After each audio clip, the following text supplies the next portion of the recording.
It's weird because just the other day we were recording Blue Velvet, talking about Lynch, David Lynch. We did the thing, locked in the episode. A week later, we're recording another episode. Before we get to record it, we're shooting shit, talking. And Rick, you're like, David Lynch died. I said, what? And it's just one of those things where it's just kind of, is it the universe putting it there because the universe does those types of things as if it does? Is it just what it is? Is it another scene from the art life, kind of David Lynch's mantra, or his kind of like way of living, his rule for living, which is to pursue painting, coffee, cigarettes, and girls, just a little bit. Point is,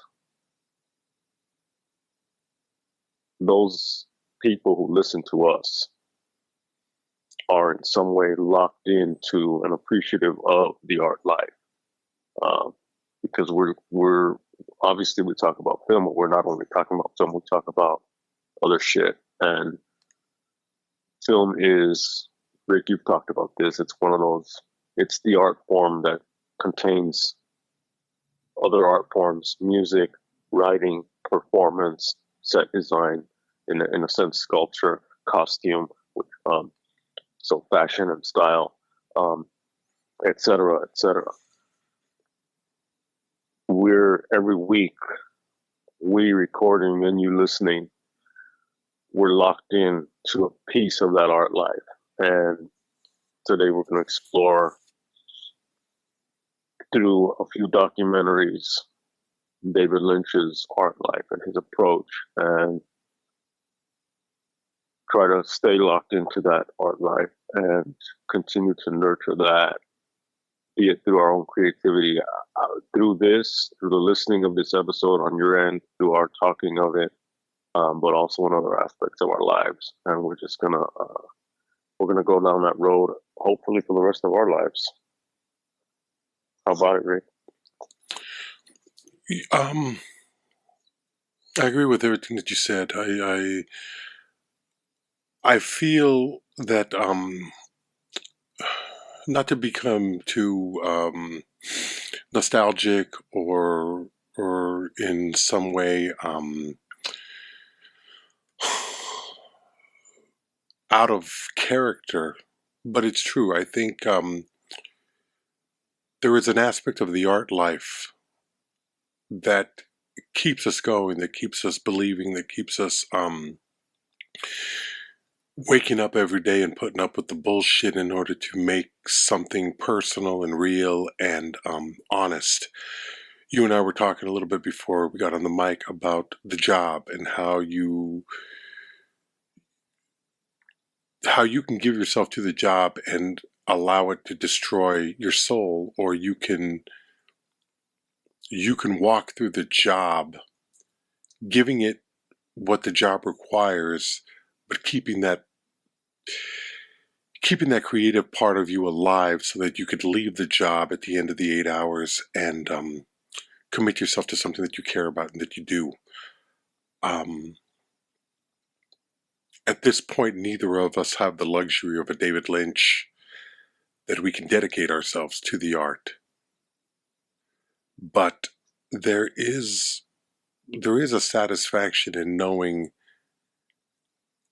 that the passion is still there. We do this every fucking week. We get on this microphone every week. I call you, you pick up.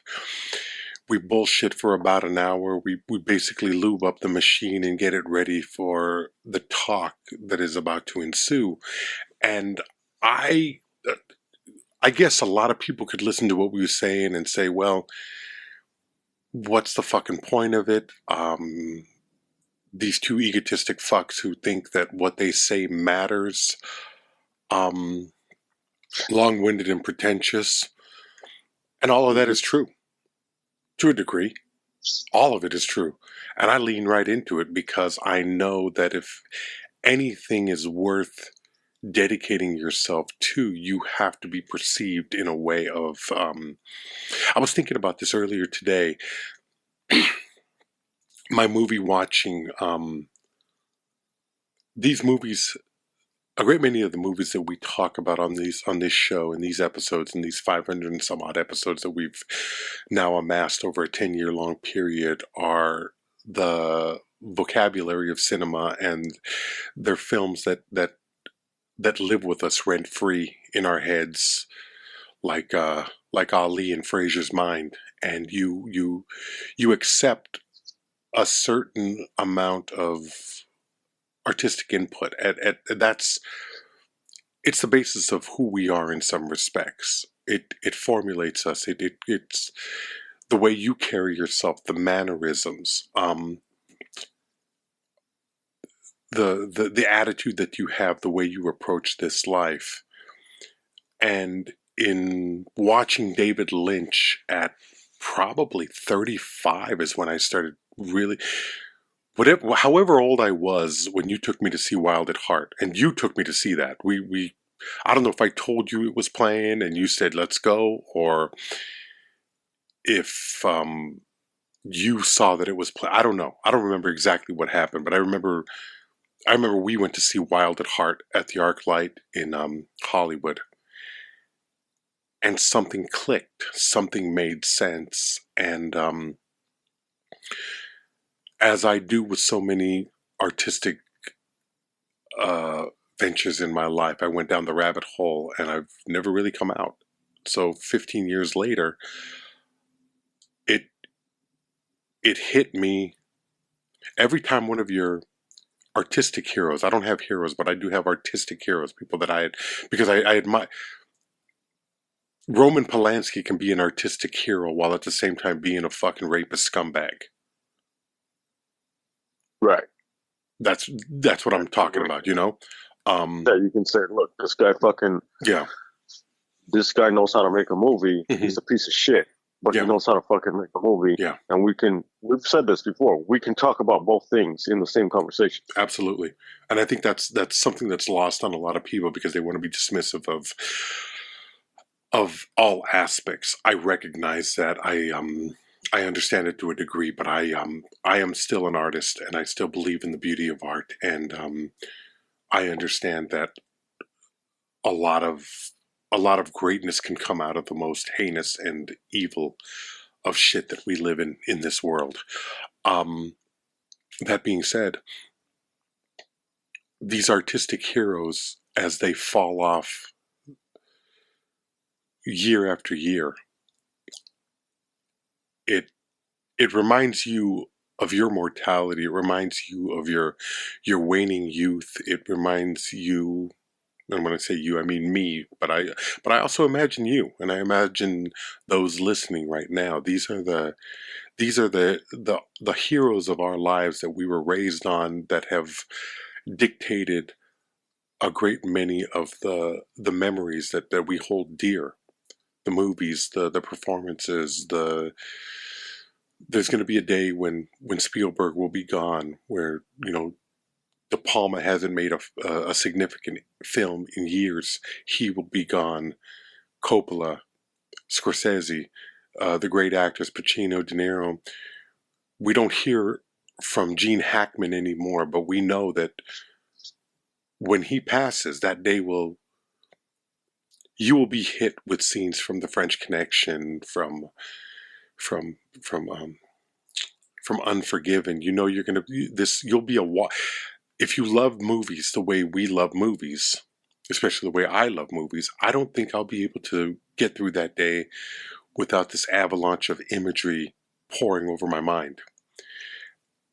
And in the few short years that I started watching David Lynch, and I guess about 2 months before his passing, which came unexpected. You could hear it in my voice when I told you that he had passed. This totally unexpected death I had just finished Twin Peaks: The Return. I had just finished. We had just finished watching Blue Velvet and talking about it. We were deep diving into David Lynch again. And it's sad that there's a finality in knowing we will never see anything like that again. And that's a phrase that's commonly thrown out there when people talk about artists. Oh, we're gonna never see the likes of him again. Well, we're gonna see similar. We're gonna see other people that were influenced. We're gonna see other people that you know, Jerry Lewis died, Jim Carrey exists. I'm not shitting on Jim Carrey, but you can see, you know what I mean? The correlation there. There has never been a David Lynch in cinema, and there will never be another David Lynch in cinema. Everything that comes out of Lynch will be a sad 40th or 50th generation copy of whatever Lynch did. I would recommend to young filmmakers not to even attempt to do what Lynch did, because it can't be replicated.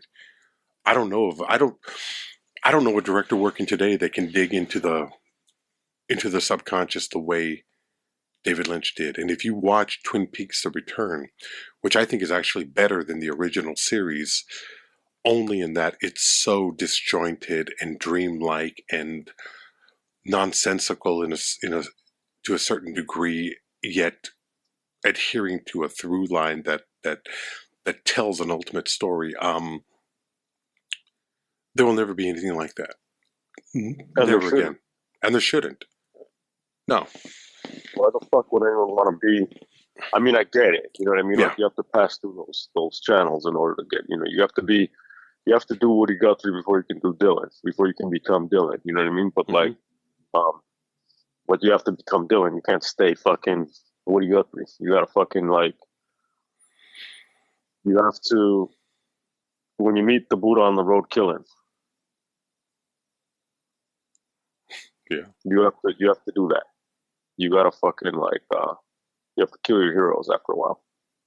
And that's actually a way of honoring them.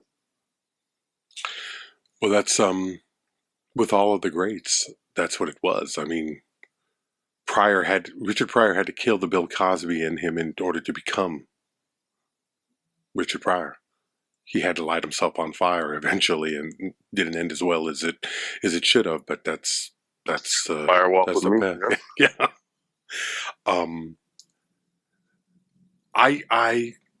I'm sad, but there's also a part of me recognizing the industry for being what it is, and not even just not and I'm not saying being in the industry and seeing the trepidations and the dangers of it. I'm talking about if you are conscious and you are critical about what you watch, we should never have had a David Lynch. David Lynch should never have existed. What's that?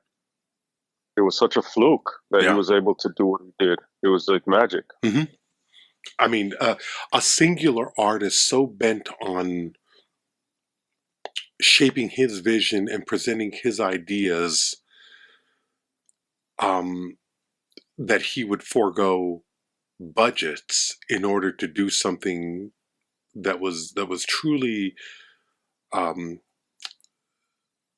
honest and adhered to his idea. I think that's magic. And I think you owe it to yourself as a movie watcher to watch him. Get past your bullshit, which is what I needed to do, because I was very dismissive of David Lynch in my early movie watching years. Didn't get it. Didn't understand it. Didn't want to understand. White people shit. That was my attitude.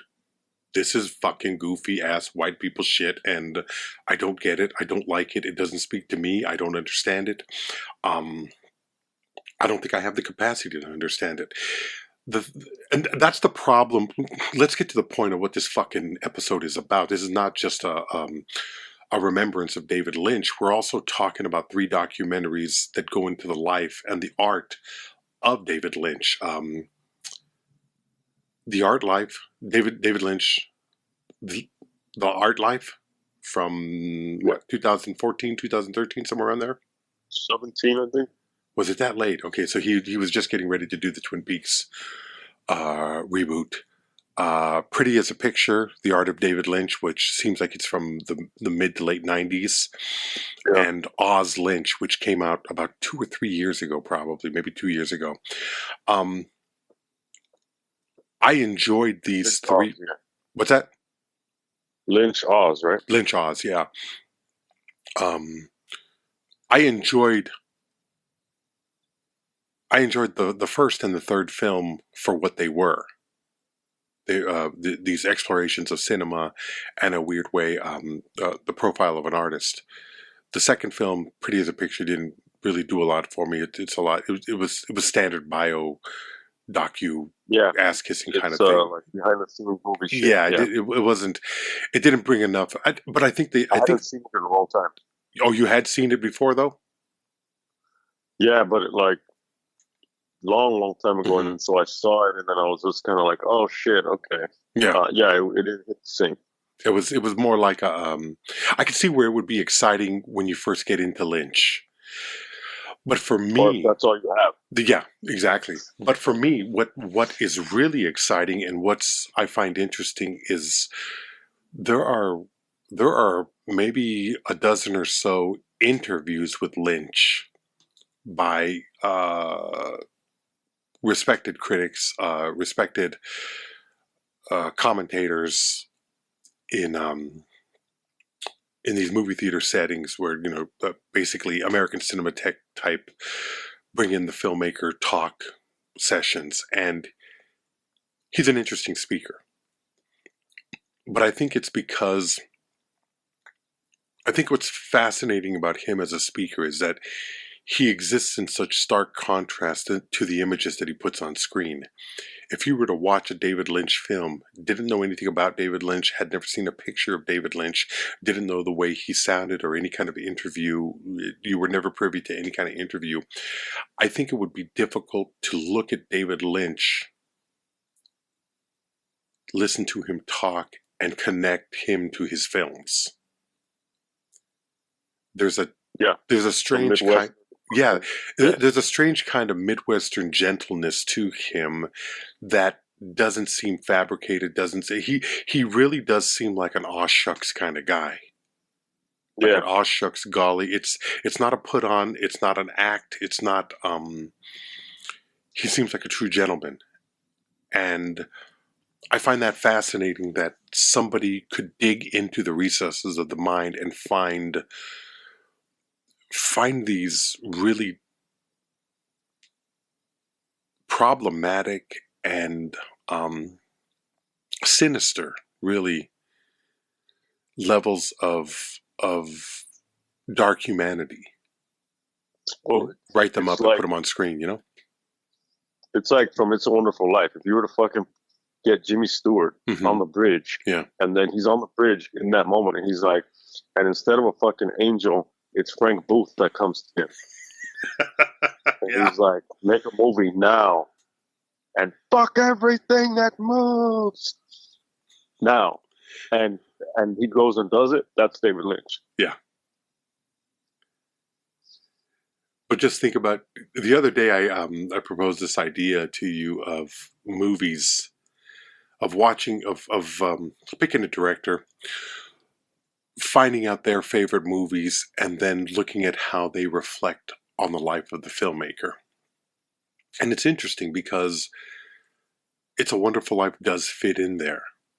And The Wizard of Oz most obviously fits in there. But it's always a warped, it's always a warped and somewhat masochistic reading of those films. But, and this is the really interesting part, looking at those films through the lens of a David Lynch makes you realize how warped and sadistic those films are themselves. There is a Yeah, it's a reverse yeah kind of spin on them. yeah. I don't think I don't change my opinion of either film, but I'm able to watch both films,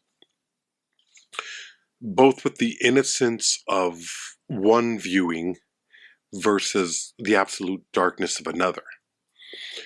So depending on the attitude that I have when I go into the movie, I know the next viewing of It's a Wonderful Life is going to be radically different, and I think I'm looking forward to doing that. But I'm pretty sure that I can go back to the viewing that I have right now, which is not to say that I don't see the pain in that film. The pain is very evident. Sure. It's I mean, we're talking about the suicide of a man on Christmas Eve for the for what he views as the failure of his life.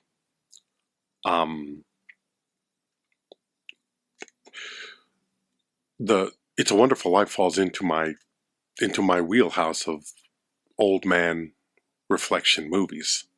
And Jimmy Stewart's not an old man in that film, but he has the weight of an old man on him. Which is interesting because David Lynch, The Art Life as a documentary, is a form of old man reflecting on his life as well.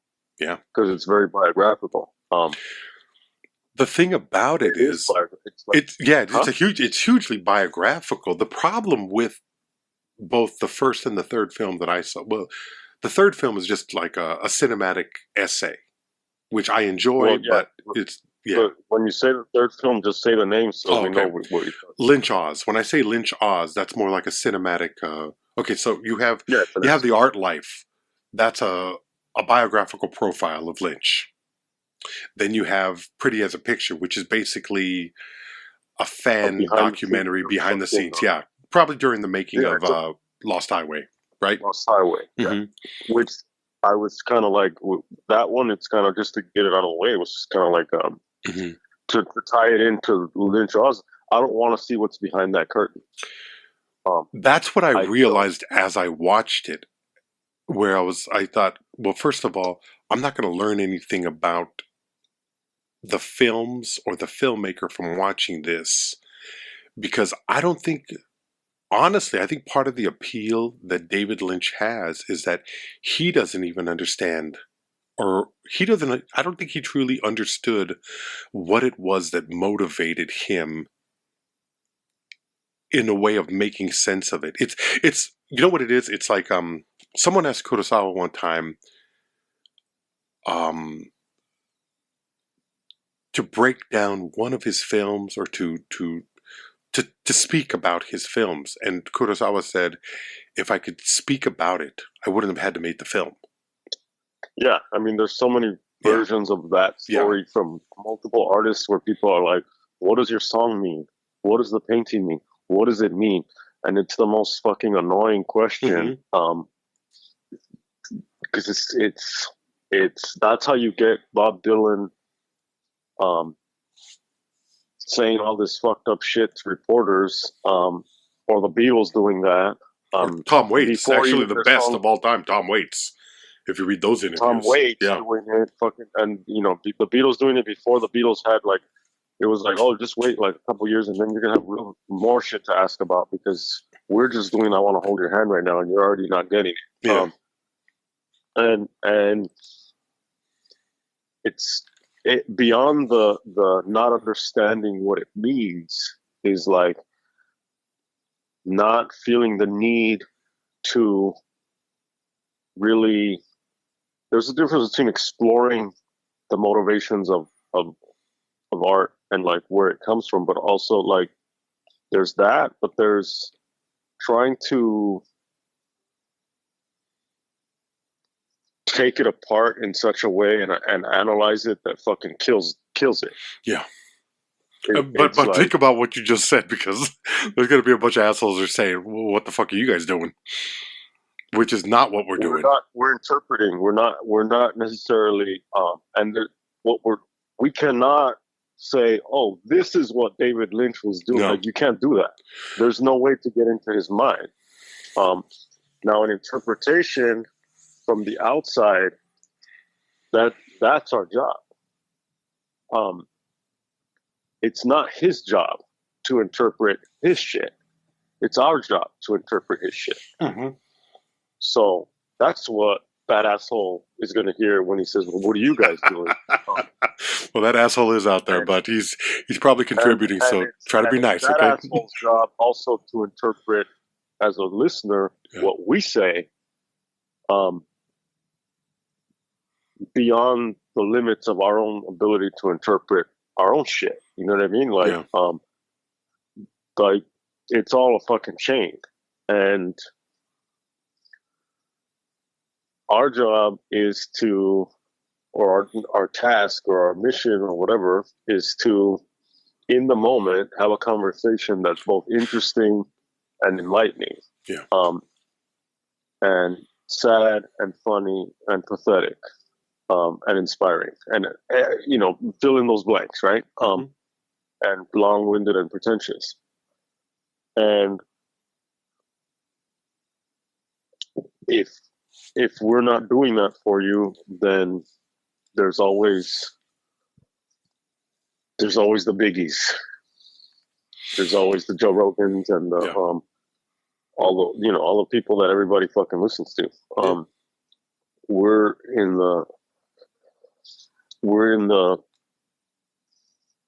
the dark corner of the podcasting universe, and we're talking about the art life. Well, we're sitting here, the undiscovered country. Nobody knows, and we're speaking from the heart. I think part of the thing, what really appeals about us is that it's what these films mean to us. It's not just talking about a movie. It's talking about the importance of a movie. And I grew up watching movies. You grew up watching movies. I think we all. Television and movies are the fabric of our generation, more so than any other generation, and I think more so than the generation that's growing up now. Their generation, it seems to be to me, social media and video games. There's fucking 3 generations after us, you know? Yeah, exactly. But we speak a vocabulary of movies. I mean, I don't know, you don't do this, but I know there are a number of my friends where we just start quoting movies to each other, and we'll do scenes, and we'll just laugh our ass off, and it's movie nerd shit. It's who we are. I don't hide from it. I do, sometimes to get myself through the job, I'll just play the fucking USS Indianapolis scene over and over in my head. I'll do the voice. I'm doing my best Scottish accent to just get it through. Whatever his accent, I'm doing my best to sound like Robert Shaw. Yeah, I'm doing. Yeah, I do my friends like other friends, not you. Yeah. I mean, you do it a little bit because we'll do like you'll do Muddy Waters or we'll do fucking some blue shit, but it's more like fucking song titles. Yeah. And I just work the song titles into the thing. But anyway, so David Lynch. Yeah. Enough about us. This is why we're amazing, although no one's heard of us. David Lynch. So The Art Life is a documentary where it's all fucking David Lynch narrating. It's just him telling stories from his life. Yeah. His life from childhood all the way up to the making of Eraserhead. Yeah. And he's telling those stories, and he's at home in his studio space working on shit, painting. So there's part of me that's like, although I am interested to a certain extent in biographies of certain people, I'm not really like, that's not the thing that I'm latching onto when I think about David Lynch. It's not like, oh, where did David Lynch grow up? Where did Where did David Lynch live? Where did he move to? Where did he move to after that? Where did he move to after that? It's that's not really like of a key interest to me. Um, but he guides you through this process and these different phases, and all the while he's painting, he's working on shit. He's sometimes he's just sitting at a mic, in a corner in a room where it's like later on he would do those weather reports or whatever. Yeah. And he's got the fucking cool setup. He's got the workshop. He's got the studio. He's got the fucking cool hair. He's got the cigarettes, which ultimately, like, he would pay the price for. Yeah. And he had to be evacuated. There's been all these fires in LA, and he had to evacuate, and that ended up, like, also, I think, it was rough on his body because he was on supplemental oxygen. But this documentary is a few years before, so it's so you see him in those spaces doing the art life. So there's like it's two parallel tracks. One is like his life up to getting into film, which he describes as like a painting, a moving painting, but with sound. So his whole perspective is from a place of the visual arts, from painting, from drawing, and not being allowed to use coloring books because they would limit him. His mother felt. And so on one hand, you're just watching him live moment to moment the art life. And while you're watching that, you hear him describe a certain portion of his the portrait of the artist as a young man, basically. And it's his art life as he lived it while you watch him live it day to day. So one is like the long arc, at least a part of it, and the other is like the daily in and out of the studio, putting brush to canvas or whatever it may be. And again, at one point he met some other kid, some other young guy or whatever, and the guy, he was the son of the artist Bushnell Keeler, and he wanted to go to this guy to see the friend's dad's studio, and he begged, and so he finally went to see him, and he thought he was like, this is it, this is what I have to do, and in his mind he was like, this is what it is to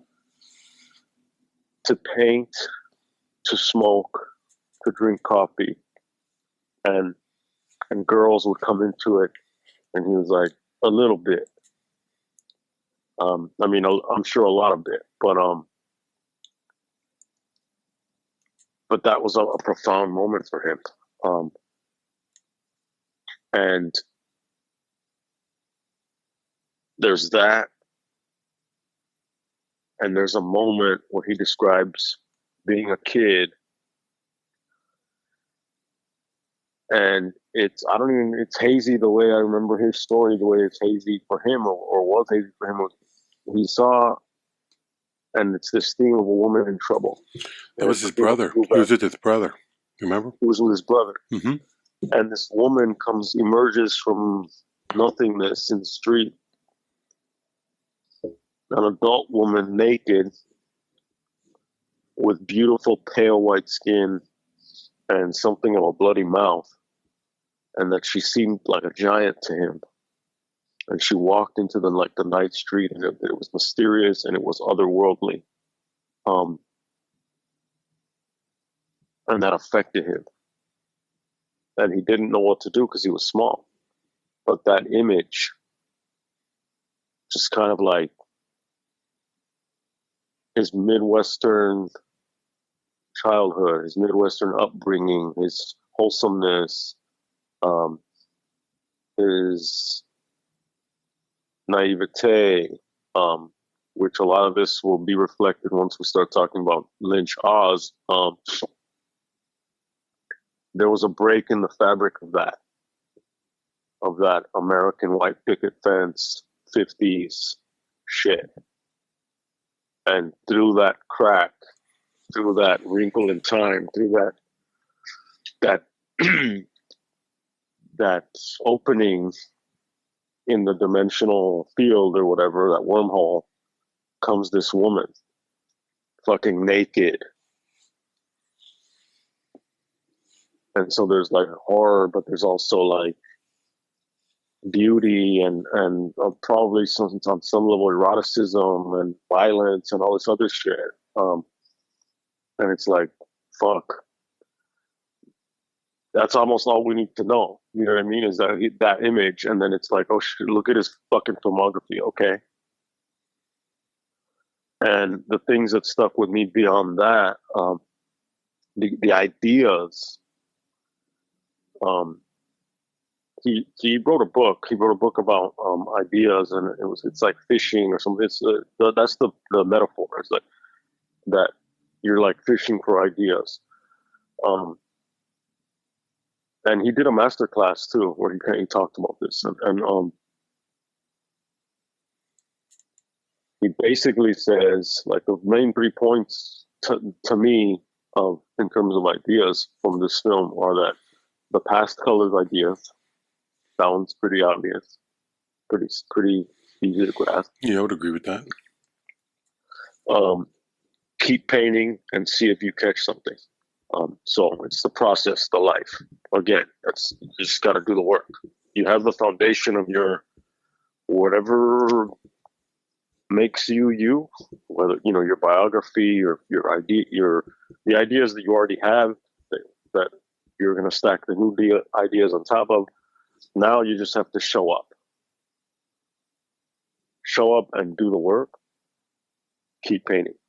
And then the third is that accidents or destroying something can lead to something good. You have to sometimes make a huge mess to find that thing. So to not necessarily seek perfection, sometimes you gotta just you gotta walk out of your life into your studio, whatever this means. Whether it's your garden, the kitchen, whatever the fuck it is.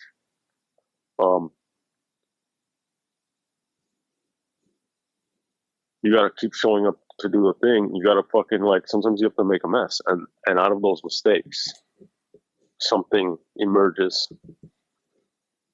some kind of inspiration, some kind of magic. Yeah. These things are simple,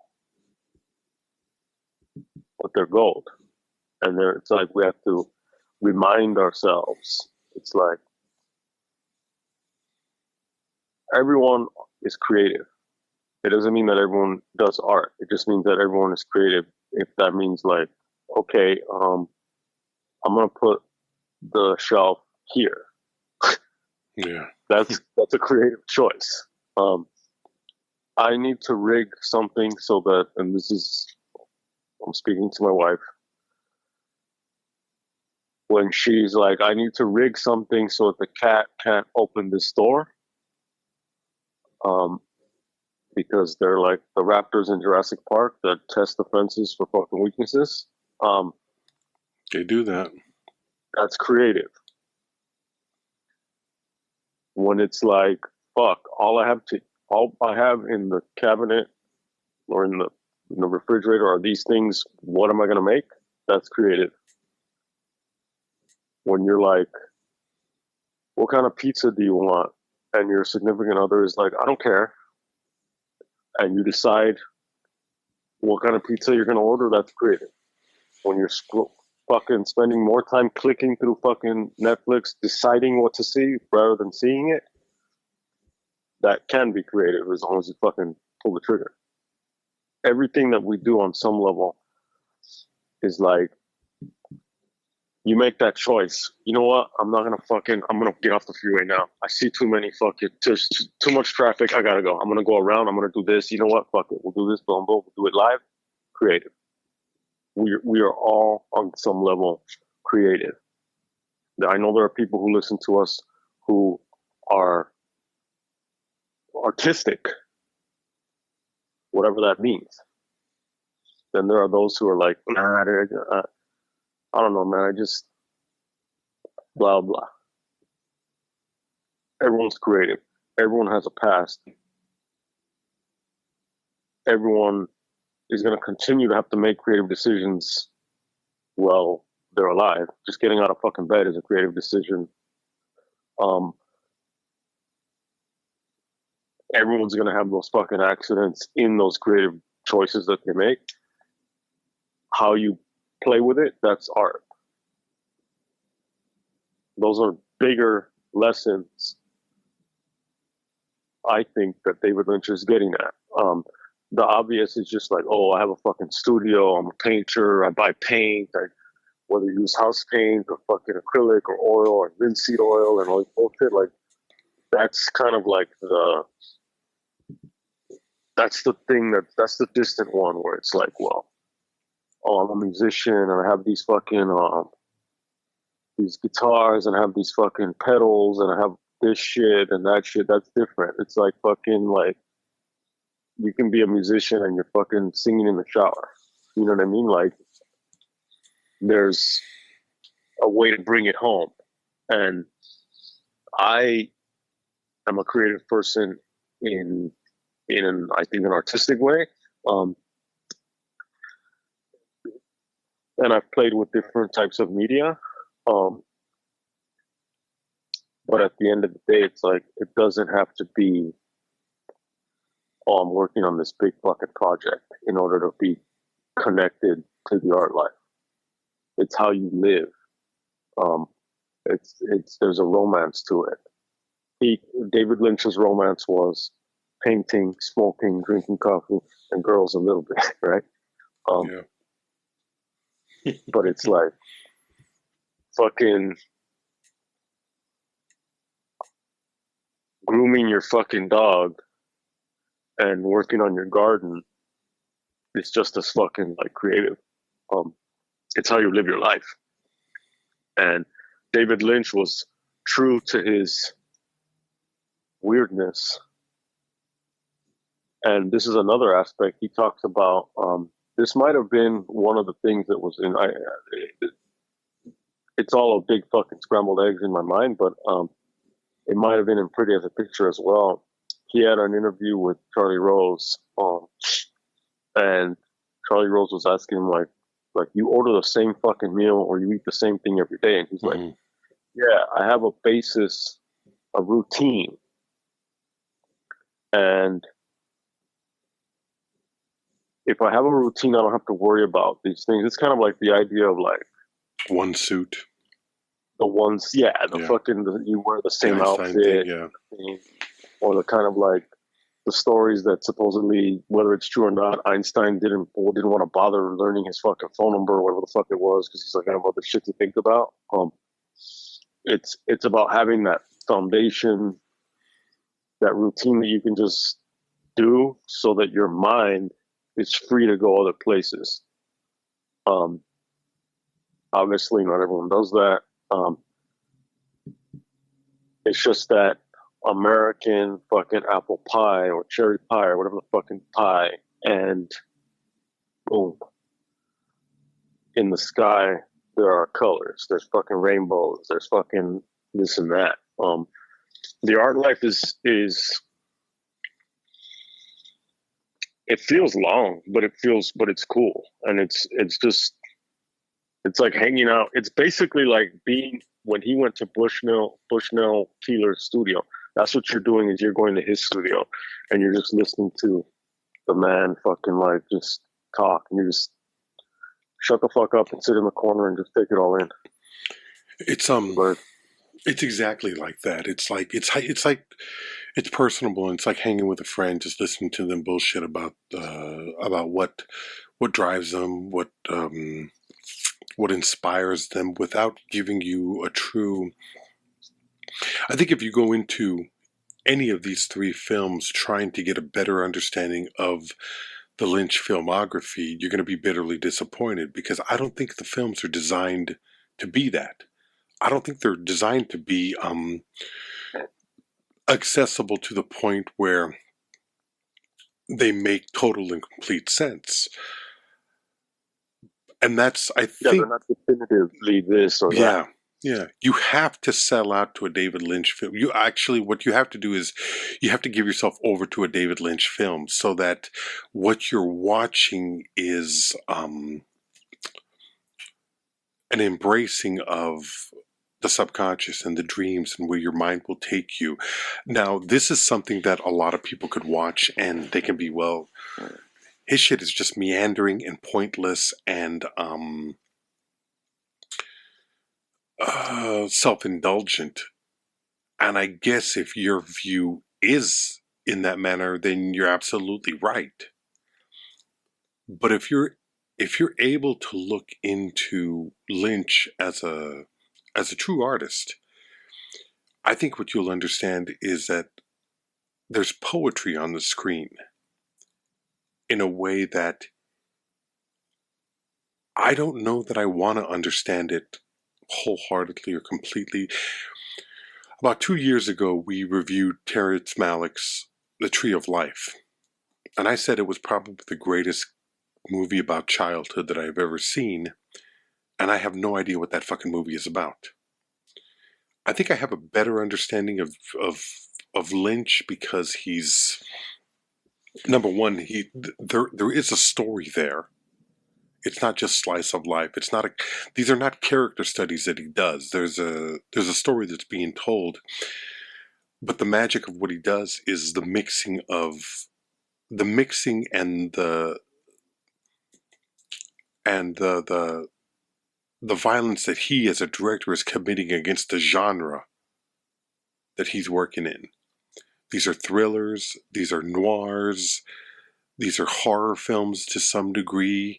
I mean, I think you could make a real good case for both Inland Empire, Mulholland Drive, and probably Lost Highway as being horror films to a degree, or at least taking those tropes. It's got all. I mean, there's aspects of the fucking, like, there's Western iconography in his shit too. Mm-hmm. Yeah. But the interesting thing is that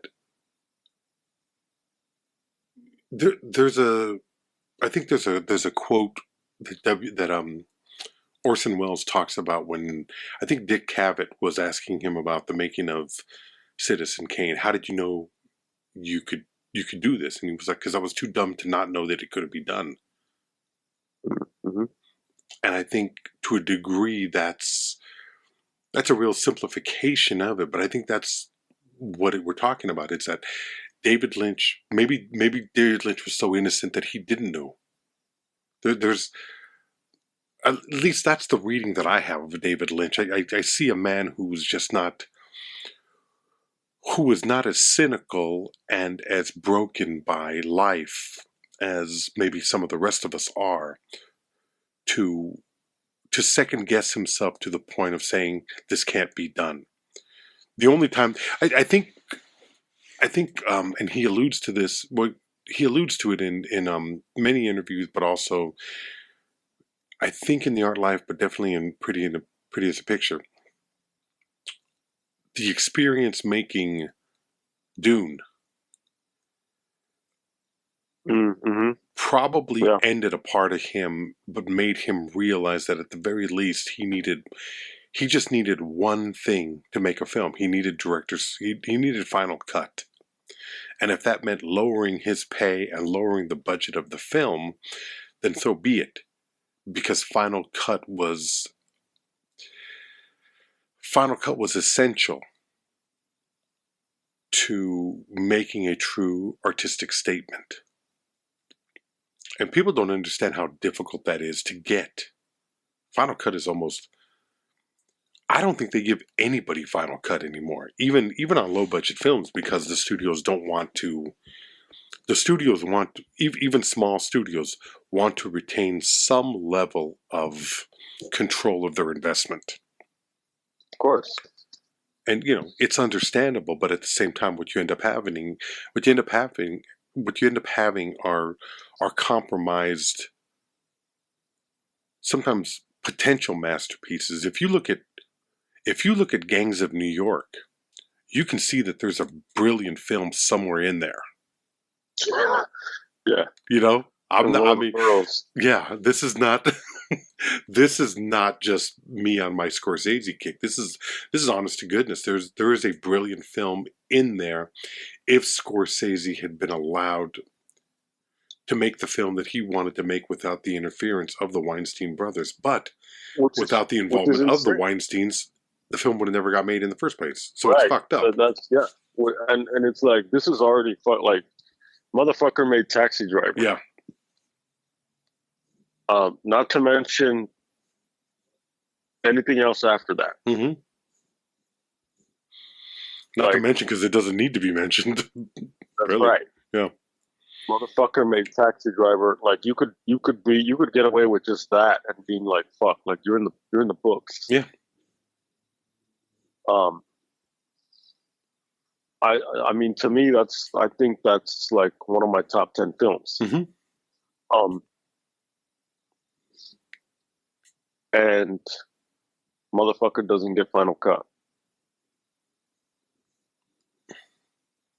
It's a cinematic crime. It really is. I mean, I don't want to make it worse than what it is, but it's a fucking crime. To know that great films potentially exist, however they're being strangled into compromise because some asshole executive believes he knows what the public wants. That's a fucking problem.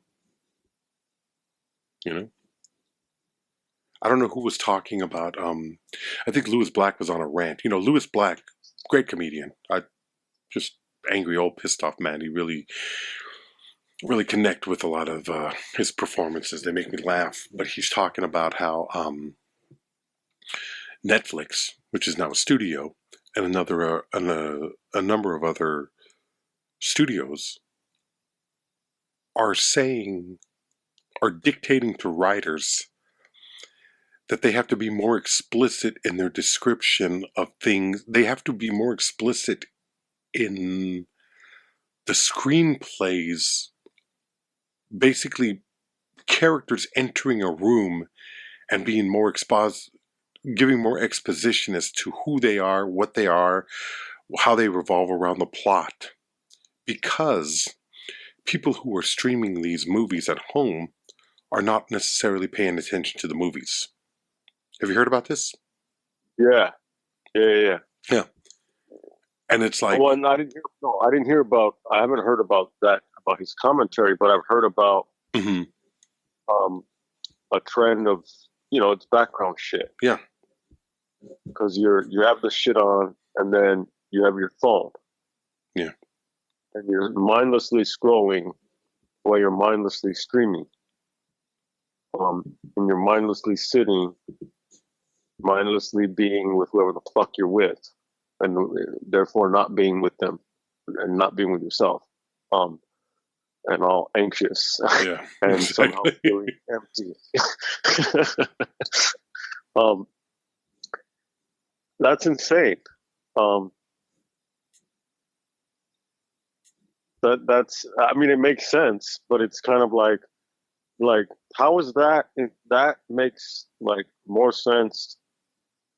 People are like, well, what does David Lynch's movie mean? David Lynch's movie is not the problem.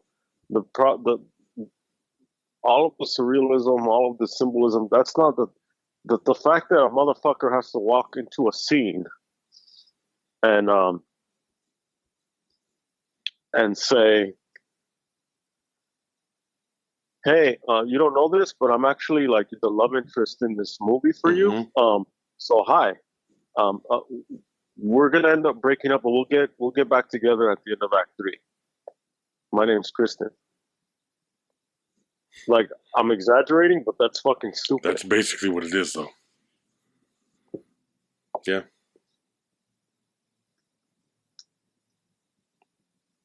It's depressing. As an artist, it's depressing. What happened to nuance? What happened to allowing a story to unfold? But if you talk to people today, who has the time to invest in something like that? I see that's a problem of culture. Yeah. That's a problem of No, it's absolutely. a problem. And I go back to fucking slow cinema. I go back to like, um, give me a room full of one character smoking a cigarette, looking out a window, and you're gonna have more magic than fucking like a room full of fucking 1,000 explosions and some blonde hot chick looking blonde and hot in a Jerry Bruckheimer fucking production. You know what I mean? Like, Yeah. it's and we're moving away, but it's like we were on Final Cut. It's in dreams that those are dreams, and stories are those are the original movies. Yeah. And That's a good dreams, point. stories, and visions. You know what I mean? And not everyone had visions in ancient times. In any time, only certain people had visions, and their cultures had ways of interpreting those visions, and even saying, well, if you have visions, this is what it means about you. You fit into society this way. You're mad, but just because you're mad doesn't mean you're crazy. Now it's like the whole fucking society is crazy, and not even mad in terms of like Hodorowski, like visionary mad. You know what I mean? Yeah. David Lynch's movies they have a sense of magic and a sense of madness to them, and in that sense, it's kind of like you can think of them as like shamanic almost, because he is about, and going into the Oz aspect, like he is that wizard. He takes you, he transports you, he brings in the vision, he brings in the dream, he brings in the story and mixes it so that it's kind of like when you're a little kid and you're creating games, things are it's improvisational, things are unfolding, and it's not it's like improv. Improv is like you say yes to everything. So you keep building on this world that you're creating in the moment. As soon as you deny and you say no, if I say, okay, the classic thing is like in an acting class and you're learning improv and it's like, all right, I'm building a brick house. And then the other person goes, no, then there's no brick house. That's it. Versus the other person's like, yeah, this is a chimney. And then you start, it's basically free association. Now, what are we going to do? We need to chop wood because it's a chimney, so we need to do fire. Okay, fire. Well, blah, blah, blah, right? So this is all psychology. It's all game. Little kids create languages. Little kids, before they were fucking lost on their phones, they would fucking like do all these things. And because you're going to get fucking cramped, you're going to lose Final Cut on your life anyway. Once you get to a certain age, all of that is going to be compressed. The childlike quality of David Lynch, in a sense, is constant, and it's always brushing up against the fucking the cynicism of the outside world. Yeah.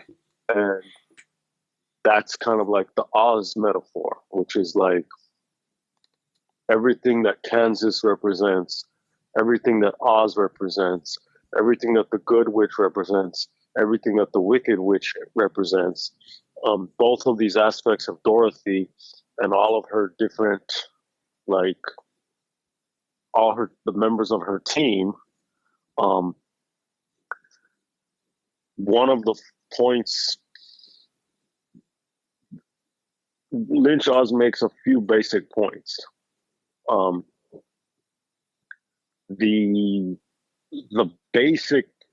first basic point is that the jumping off point of the film itself is that the Wizard of Oz is the, if not one of the quintessential American fairy tales and films.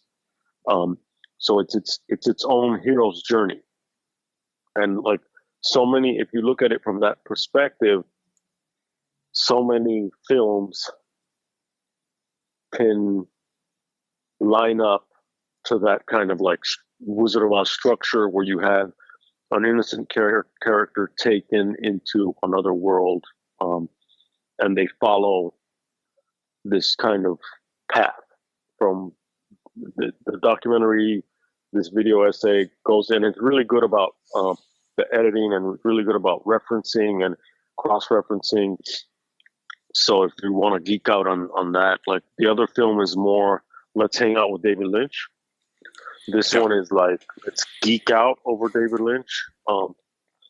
And Big Lebowski, Suspiria, Pan's Labyrinth, Apocalypse Now, Nightmare on Elm Street, The Matrix.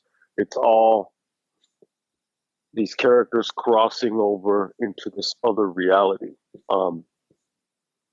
and having to now navigate that reality.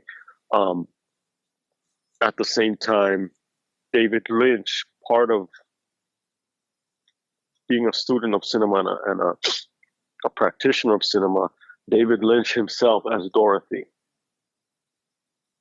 So you have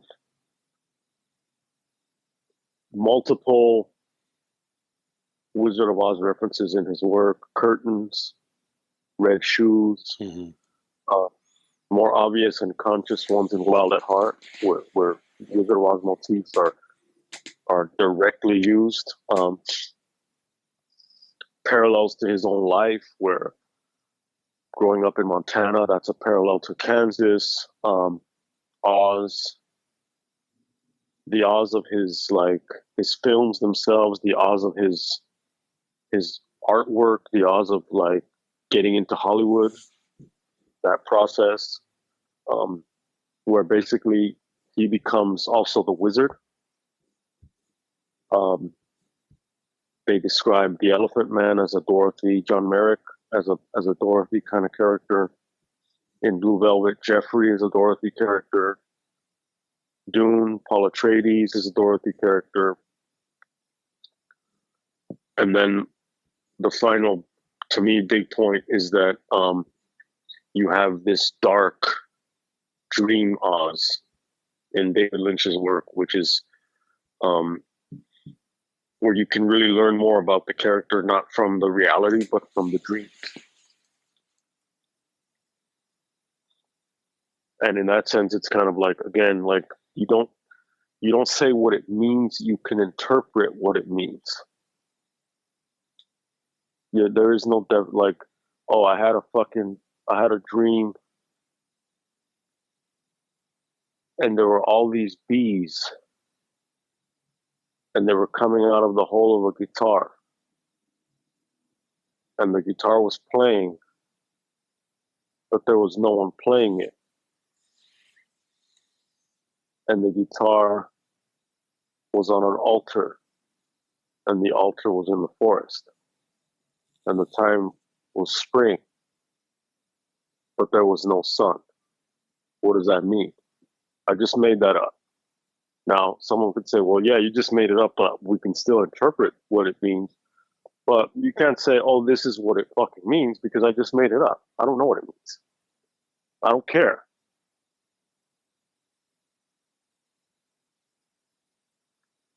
It doesn't matter what suppose. I mean, as if it means certain things. Yeah, certain things mean something. The arguments in this documentary, Lynch, yeah, they mean what they mean. These are logical arguments. Like, each of these arguments can have a counter. You can say, well, any movie can fit the hero's journey because it's loose enough where if there's a moment that doesn't line up directly with Joseph Campbell's hero's journey, like, you just skip that part, or you move it around and you make it work, or you ignore those and you just look at, like, okay, here are 20 films that fit into hero's journey, and therefore hero's journey applies to everything. Yeah, you could do that. Of course, that makes sense. Some people argue, well, hero's journey is Joseph Campbell's thing. What about all these ones that don't apply to that? Okay, take another film, Wizard of Oz. Okay, blah blah. You could say Godfather, blah blah. Whatever you want. Logical arguments can have counter arguments. Yeah, we're not dealing with logical arguments. The whole history of fucking, like, poetry is an attempt to arrive at or get near to ideas of love, let's say, among other things, obviously. How many fucking songs are about love, right? Most of them. All these songs about love, they don't fucking get near love. I mean, they get, maybe you can get or to the point where you can see love through these songs, but they're not a substitute for love. It's not about, those are the limitations of language. How many ways can you describe to the people that you love them? And you're limited in that. When you sit with someone you love and you're staring at a fire or whatever the fuck you're doing, that's going to be so much more powerful than anything that you can logically. You don't convince someone like, hey, I'm going to make the case for my love for you. And, because I just explained to you who I am in your life because I just walked in and that's what the studio wants. So, baby, I love you. You know what I mean? Yeah. It doesn't work that way. No. But if you just step into someone's life through a fucking fissure in the fucking dimensional field or whatever, and it's like, it was like a fucking dream. When I got married, it was so fucking unreal. Because it was just weird. And it was like a dream because it was, all this shit was happening beyond my control, beyond my logic, beyond my planning, beyond my OCD, beyond my whatever, like that. It's one of those moments. When I saw, and I mentioned this in another episode, when I saw recently someone in a pool of fucking blood, it was like a dream. Yeah. And it's, my memory has holes in it. Though that's the type of shit that David Lynch lived in. That's where his films live. So that when you cross that boundary and now you're in fucking Oz and it's like, oh shit, like, it's like, in that sense, it's like psychedelic. That's the whole, and then that's the thing of, like fucking time it with fucking, with Pink Floyd, you know what I mean? And yeah. It gets into all of that, and it is psychedelic. It's magic. The Wizard of Oz is fucking magical. Yeah. And David Lynch is magic. But it's interesting that, The Wizard of Oz starts off as this. It's weird how you grow and you evolve as a person because Wizard of Oz is one of those films that our parents plop us in front of the TV to watch it. During that segment, they were talking to John Waters, who I could sit for hours listening to John Waters talk because he's so charismatic and so he has great insights and he's just interesting. He's fascinating, and his take on things are so out of what my experience is, that I find it compelling to a degree that I don't know of any other director that I can watch. There are very few directors that I want to listen to talk like I want to listen to John Waters. So when he starts talking about seeing it on TV and where it became an annual event at Christmas time, and then later Easter he didn't mention, but I remember that. I'm old enough to remember when you looked before VCRs, before videotape. I can remember when CBS would they would air The Wizard of Oz right before Easter. And it was something you just looked forward to. Yeah. And you watched the movie without the true understanding of what the movie was. The movie, to me at 50, as it should, is a hell of a lot different than it was when I first saw it at 3, 4, 5 years old. Absolutely. Yeah. I mean, obviously, yeah. Yeah. You see it with a greater scope. It's cute when you're young.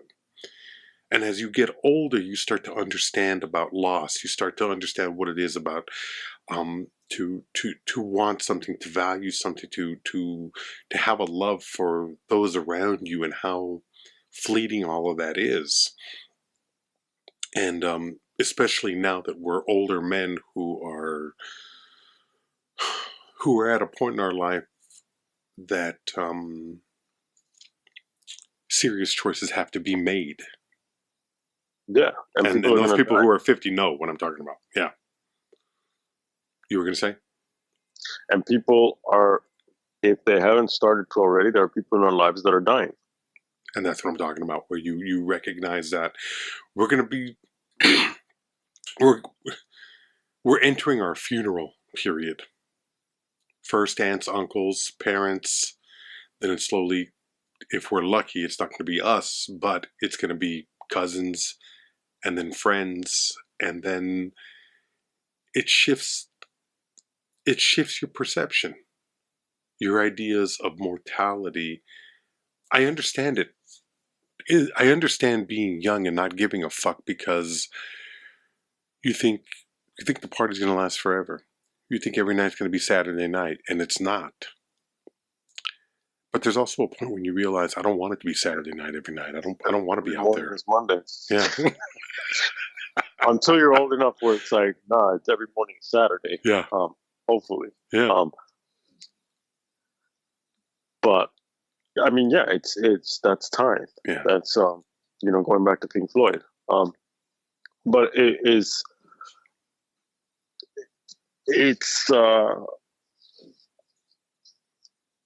it's David Lynch, whether the fucking pompadour is brown or white, he's there with the paintbrush. You know what I mean? Like, Dorothy can always return to Oz, and every return to Oz is creepy. You know what I mean? But it's the Oz of the mind. It's the Oz of your heart. And the art life is about integrating Kansas and Oz. That's the art life. Because you can't only live in Oz. You have to return to Kansas. And that's hero's journey too, because it's like the hero's journey takes the hero to the other world, because there's a call to action that the hero typically refuses, but then has to take. And the hero goes along with his trials and blah, blah, blah. Then ultimately the hero must return to the normal world. And the hero a lot of times denies or refuses the call to return. But the hero now has received some knowledge or treasure, and he or she has to bring it back to the world. For creatives, it's a matter of going back and forth, commuting basically in your daily life from Kansas to Oz. And for in cinema, when we watch movies, not with the phone, not with the fucking, but actually watching the movie, it's Yeah. like this Committed. is a way for, Fully committed. fully committed, fully like buy a ticket, take the ride. Yeah. You fucking you go to whatever movie it is, you go to Oz, you go to that world, and then what are you bringing back? Because it's like I'm into the art for art's sake. It's not like it's not only, what does this fucking poem do for you? It's just fucking beautiful. You know what I mean? Like, It's not all only about, there are, you can I can light a fire in the thing in the backyard and it keeps me warm. And it sets up a nice romantic scene. But it's more than that. You look into a fire, you're connected to some ancient shit. That's Oz. That's all of that. So it's like, what are we bringing back from these movies? Not just like, morality tale, like blah, blah. Sometimes these things that we're bringing back, we don't even understand them. Yeah. What are you bringing back from a David Lynch? You know what I mean? Like, I don't know, but it's like, maybe you don't know how to describe it, but there's some kind of knowledge that's there, or there's something like. Well, I think a lot of it comes down to making peace with not understanding and being okay with it. And just understanding that sometimes it's just the beauty of the word. It's the beauty of the word, the image, the sound. It's allowing yourself to take in what can't be understood, but knowing that it hits you on a visceral level, on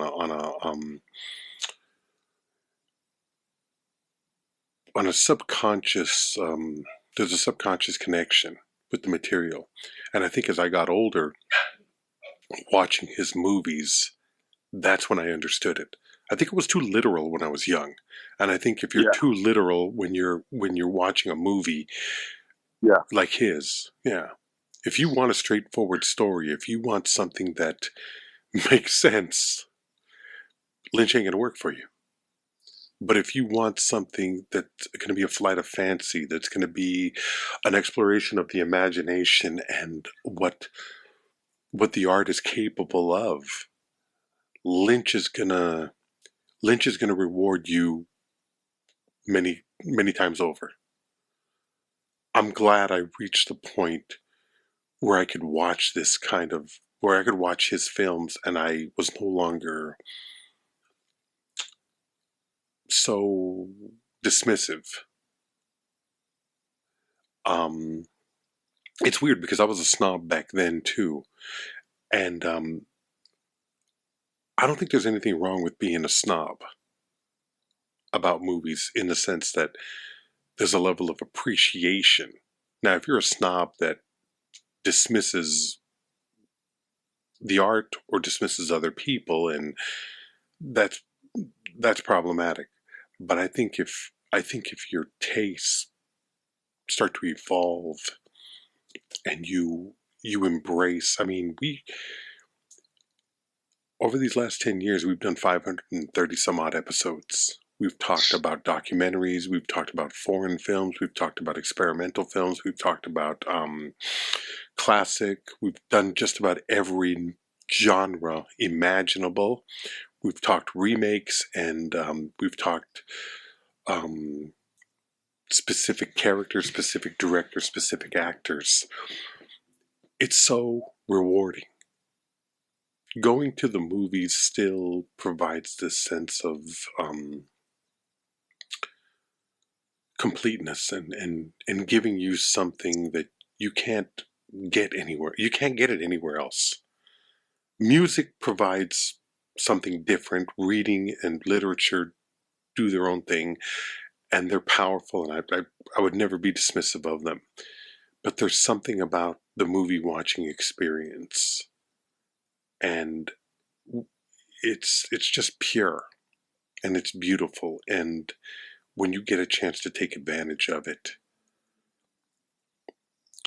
but more importantly, when you're watching somebody who's not just a true artist, but somebody who loves what they do. One of the only good things about that second film, the Pretty as a Picture, is that you do have moments where you see how much David Lynch enjoyed making the film. He was having fun when he was making Lost Highway, and Robert Loggia was driving into the garage. He seemed happy. He seemed like he was being fulfilled with something, and that I think that's satisfying as a viewer. John Waters' quote in that movie is the best, where he talks about Lynch told him that he loved the writing, the design, the production, the acting, talking to the actors, the editing. The release is where it all falls apart. Yeah. And I get that. But, you know, for those handful of people out there that love a David Lynch movie, it's a reward after all of the shit that is pushed down our throats all the time. The Transformers movie, you know, the fucking 15 Michael Bay productions in a Cineplex.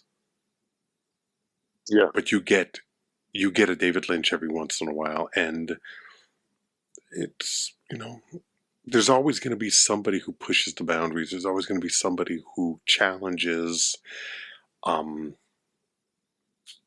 cinematic status quo. And if nothing else, David Lynch should be commended for doing that. And I don't think he was doing it consciously, like, I'm going to show these fuckers. It was in him and it had to come out. And that's what he did. And it was beautiful. And we are so much more artistically satisfied and fortunate for having been there to watch it. I consider it one of the great gifts of, I consider his filmography one of the great gifts to cinema. And there's nothing like it. And we're going to return to it. We're not done with him in the least. No. And that's the beauty of movies. They last. They stay with us. You know, we will be talking about these movies again. And there's a bunch of shit of his that we haven't talked about. So. Yeah, absolutely. So that's, you know, if you watch these documentaries, Lynch, Oz, Pretty as a Picture, and The Art Life, don't go into it looking for answers to questions, because you're gonna find more questions. But if you love the opportunity of listening to somebody talk about their craft or the examination of cinema as a whole, at the very least, The Art Life and Lynch, Oz provide that. They're fun. They don't help you understand it any better. But you know what? Find the peace in not understanding it. Because that's a reward. In and of itself, that's a reward. So. Yeah, I mean, it's like, it's like the moment when Kurtz in Apocalypse Now, when he says, I saw a snail and it was walking along the edge of a straight razor. And he says, that's my dream. That's my nightmare. To be a snail walking along the edge of a straight razor and surviving. That's the art life. Beautifully said. Take us out. Go ahead. buymeacoffee.com/WatchRickRamos. Toss us a $5 here and there. That's all it takes. That's all it takes. This one This is for Alan Landberg, a member. Thank you. We'll see you in the other world. We'll see you in the dream. We'll see you in the nightmare. We'll see you in Kansas. We'll see you in Oz. We'll see you in Lynch land. Bye-bye.